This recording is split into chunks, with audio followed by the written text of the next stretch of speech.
Super hero दुनिया में चल रही है एक ऐसी हलचल जो सिर्फ एक फ्रेंचाइज नहीं, पूरे मल्टीवर्स को हिला सकती है। जेम्स गन अपने सुपरमैन मैन ऑफ टुमारो के साथ डीसी का फ्यूचर तय कर रहे हैं, तो वहीं एलिजाबेथ ओल्सन की स्कारलेट विच की अनसीन तस्वीरों ने पूरे फैंडम में आग लगा दी है। सुपर गर्ल के रीशूट से लेकर टोबी मैगवायर के स्पाइडरमैन 4 के रिवाइवल तक हर कॉर्नर से आ रही है power packed super news. Ben Affleck की पहली बैटमैन फोटो से लेकर कॉलिन फैरल के द बैटमैन 2 के खुलासों तक डीसी यूनिवर्स फिर से उठ खड़ा हो रहा है। और मार्वल तो जैसे हर बार की तरह रूल्स तोड़ने में जुटा है। ब्री लार्सन की फन कन्फेशन, डेडपूल 4 में वेनेसा की वापसी की उम्मीद और आयरन मैन यूनिवर्स से आती एक चौंकाने वाली returning piece. Hey super friends, welcome to our channel The Superhero Universe where legends rise। आपका बहुत बहुत स्वागत है वीकली सुपर न्यूज के इस एपिसोड 24 में। Now take your capes and let's assemble। तो हमेशा की तरह चलिए बात करते हैं सबसे पहले डीसी के यूनिवर्स की इस वीक की सारी बड़ी अपडेट्स के बारे में। तो सबसे पहले बात कर लेते हैं द बैटमैन 2 के रिगार्डिंग। द पेंगुइन सीरीज के बाद अब फैंस का सबसे बड़ा सवाल है द बैटमैन 2 की कहानी कहां से शुरू होगी। तो खुद कॉलिन फैरल ने कोलाइडर को दिए गए एक इंटरव्यू में बताया कि फिल्म की टाइमलाइन द पेंगुइन शो के कुछ वक्त बाद की होगी। मतलब साफ है, ये मूवी द पेंगुइन की घटनाओं के बाद गौतम की और भी डार्क दुनिया को एक्सप्लोर करेगी। दोस्तों, द पेंगुइन सीरीज खुद बैटमैन ईयर 1 और द लॉन्ग हेलोवीन की ग्रिटी टोन से इंस्पायर्ड है, तो द बैटमैन 2 हमें और भी मैच्योर ग्राउंडेड गौतम दिखा सकता है, जहां पर पेंगुइन अपनी नई क्रिमिनल एम्पायर चला रहा होगा। चलिए आगे बढ़ते हैं और बात करते हैं सुपरमैन मैन ऑफ टुमारो के रिगार्डिंग, जो कि है डीसीयू के सुपरमैन मूवी का सीक्वल। जेम्स गन ने थ्रेड पर एक पिक्चर को शेयर किया जिसमें ढेर सारे स्टोरी बोर्ड कार्ड दिखाई दे रहे थे और उन्होंने लिखा स्टोरी बोर्ड सीक्वेंस इशू 3। मतलब सुपरमैन मैन ऑफ टुमारो की प्री प्रोडक्शन तेजी से चल रही है। ये मूवी अगले साल स्प्रिंग में शूटिंग शुरू करेगी और ये होने वाली है डीसीयू का heart and Saul. James Gunn ने पहले ही कहा था कि this Superman is about kindness in a world. इस मूवी का टाइटल दोस्तों मैन ऑफ टुमारो सीधे सुपरमैन मैन ऑफ टुमारो, जो कि 2020 की एनिमेटेड मूवी है और क्लासिक सुपरमैन कॉमिक्स से लिया गया है, जो कि है एक होपफुल रिबूट का सिंबल। चलिए आगे बढ़ते हैं और बात करते हैं जैक स्नाइडर के रिगार्डिंग। जैक स्नाइडर ने फैंस को नॉस्टैल्जिया ट्रिप पर भेज दिया। उन्होंने इंस्टाग्राम पर बेन एफ्लेक की द बैटमैन सूट टेस्ट की ब्लैक एंड व्हाइट फोटो को शेयर किया। डीसी फैंस के लिए ये एक हिस्टोरिक मूवमेंट था, क्योंकि ये वही मूवमेंट था जब स्नाइडर वर्स का बैटमैन जन्मा था, एक पावरफुल, इंटिमिडेटिंग और ट्रैजिक हीरो जैसा।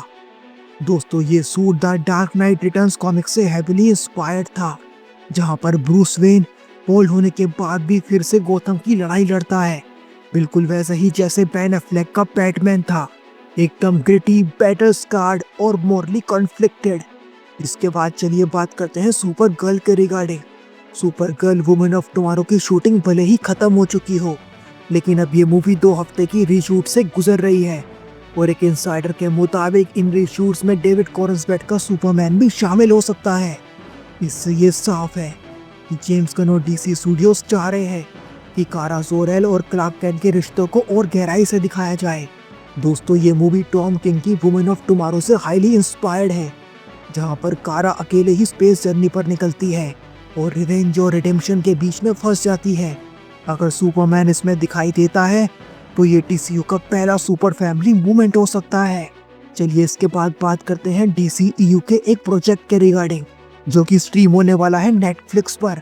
जी हाँ, हम बात कर रहे हैं जेसन मोमोआ की Aquaman and the lost kingdom के बारे में, जो कि नेटफ्लिक्स पर आने वाली है 27 नवंबर 2025 को। ये मूवी डीसीयू का आखिरी चैप्टर थी। दोस्तों, Aquaman and the lost kingdom ये लूजली इंस्पायर्ड थी Aquaman the trunk story line से, और अब ये नेटफ्लिक्स पर आने से नए ऑडियंस को भी डीसीयू का फाइनल गुड बाय देगी। इसके बाद चलिए बात करते हैं जेम्स गन के फ्यूचर के रिगार्डिंग। डीसी के यूनिवर्स में ब्लूमबर्ग की एक रिपोर्ट के बाद फैंस में हलचल थी कि वार्नर ब्रोस और पैरामाउंट के मर्जर के बाद क्या जेम्स गन और पीटर सैफरन अपनी पोजीशन को खो देंगे। लेकिन जॉन कैंपिया ने अपने शो में बताया कि पैरामाउंट के सीईओ डेविड एलिसन ने कंफर्म किया है कि जेम्स गन और पीटर सैफरॉन हमेशा आगे भी डीसी स्टूडियोज के को-हेड्स बने रहेंगे। मतलब डीसीयू का फ्यूचर सेफ है, जेम्स गन की विजन जारी रहेगी। इससे साफ है कि वार्नर ब्रोस अपनी क्रिएटिव फ्रीडम स्ट्रेटेजी को बनाए रखना चाहता है और जेम्स गन की लीडरशिप डीसी के लिए लॉन्ग टर्म प्लान का हिस्सा है। इसके बाद चलिए बात करते हैं सुपरमैन के सीक्वल और पीसमेकर के सीजन 2 के रिगार्डिंग। डीसी फैंस मान रहे थे कि मैन ऑफ टुमारो सीधा पीसमेकर सीजन 2 से जुड़ेगी, लेकिन जेम्स गन ने साफ कर दिया, it's very connected but it's also its own thing. इसका मतलब पीसमेकर की घटनाएं इनडायरेक्टली असर डालेंगी, पर सुपरमैन की कहानी पूरी तरह इंडिपेंडेंट होगी। दोस्तों, डीसीयू की स्ट्रक्चर कुछ हद तक एमसीयू फेज 1 जैसी लग रही है, जहां पर हर कैरेक्टर की अपनी पहचान है, अपनी आइडेंटिटी है, पर सब मिलकर एक बड़ी कहानी का हिस्सा बन रहे हैं। इसके बाद चलिए बात करते हैं सार्जेंट रॉक के रिगार्डिंग। कॉलिन फैरल ने हैप्पी सैड कंफ्यूज पॉडकास्ट में बताया कि वार्नर ब्रोस की सार्जेंट रॉक मूवी का स्क्रिप्ट रियली गुड है, पर उनको इस बात का नहीं पता क्या ये प्रोजेक्ट आगे बढ़ेगा या नहीं। दोस्तों, सार्जेंट रॉक डीसी कॉमिक्स का एक क्लासिक वर्ल्ड वॉर 2 हीरो है जो इसी कंपनी के सोल्जर्स को लीड करता है। अगर ये मूवी बनती है तो ये डीसीयू में एक ग्रिटी मिलिट्री एंगल को जोड़ सकती है, कुछ वैसा जैसा द सुसाइड स्क्वाड ने किया था। इसके बाद बात करते हैं कॉलिन फैरल के एक और स्टेटमेंट के रिगार्डिंग। उन्होंने द बैटमैन पार्ट 2 को लेकर कुछ कहा है। उनका कहना है कि it's a contemporary genre master work. उन्होंने डायरेक्टर मैट रीव्स से 1 घंटे बात की और कहा कि रॉबर्ट पैटिंसन के कैरेक्टर की जर्नी बहुत ही खूबसूरत और इमोशनल है। दोस्तों, मैट रीव्स की विजन हमेशा से साइकोलॉजिकल रियलिज्म पर बेस्ड रही है और अब पार्ट 2 शायद बैटमैन ईगो या डार्क विक्ट्री जैसी स्टोरी से इंस्पायर्ड है। कॉलिन फैरल का यह बयान साफ दिखाता है कि द बैटमैन 2 सिर्फ एक सीक्वल नहीं, एक सिनेमैटिक मास्टरपीस बनने की राह पर है। दोस्तों, ये थी इस वीक की सारी बड़ी डीसी की अपडेट्स, पर हमारी बात यही खत्म नहीं होती है। चलिए आगे बढ़ते हैं और बात करते हैं मार्वल की इस वीक की बड़ी अपडेट्स के बारे में। तो उसमें सबसे पहली है डेडपूल 4 के रिगार्डिंग। डेडपूल की दुनिया में दोस्तों वेनेसा एक ऐसा किरदार है जो कि प्यार, दुख और रिडेम्पशन तीनों को रिप्रेजेंट करता है। और अब वेनेसा का रोल निभाने वाली एक्ट्रेस मोरेना ने वैरायटी से बात करते हुए कहा है कि अगर डेडपूल 4 बनती है तो वो चाहती है कि उनका किरदार और भी बड़ा हो, शायद एक ऐसा एंगल जहां पर वेनेसा अपने कॉमिक बुक वर्जन कॉपीकैट की तरह शेप शिफ्टिंग म्यूटेंट बन जाए। दोस्तों, अगर बात करें मार्वल कॉमिक्स की तो उसमें वेनेसा एक म्यूटेंट मर्सनरी है जो कि एक्स फोर्स और डेडपूल की लव इंटरेस्ट दोनों रही है। अगर डेडपूल 4 में उसे पावर्स मिलते हैं तो एमसीयू उसे एक्स-मैन क्रॉसओवर की डायरेक्शन में ले जा सकता है। इसके बाद चलिए बात करते हैं कैप्टन मार्वल के रिगार्डिंग। स्पेस कॉन 2025 में कैप्टन मार्वल यानी हमारी ब्री लार्सन ने अपनी को स्टार ईमान बेलानी यानी मिस मार्वल की खूब तारीफ की। उन्होंने कहा, Iman basically plays herself, she knows everything about the MCU.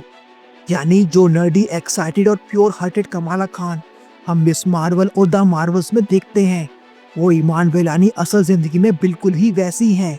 दोस्तों, मिस मार्वल कॉमिक्स में खुद अवेंजर्स और कैप्टन मार्वल की बहुत बड़ी फैन रही है और एमसीयू में ईमान बेलानी का वही जेन्युइन फैन एनर्जी कैरेक्टर को और रियल बनाता है। चलिए इसके बाद बात करते हैं एलिजाबेथ ओल्सन के बारे में। वांडा मैक्सिमोफ यानी स्कारलेट विच की कुछ नेवर सीन बिफोर फोटोज सामने आई हैं जो कि elizabetholson.com ने शेयर किए हैं।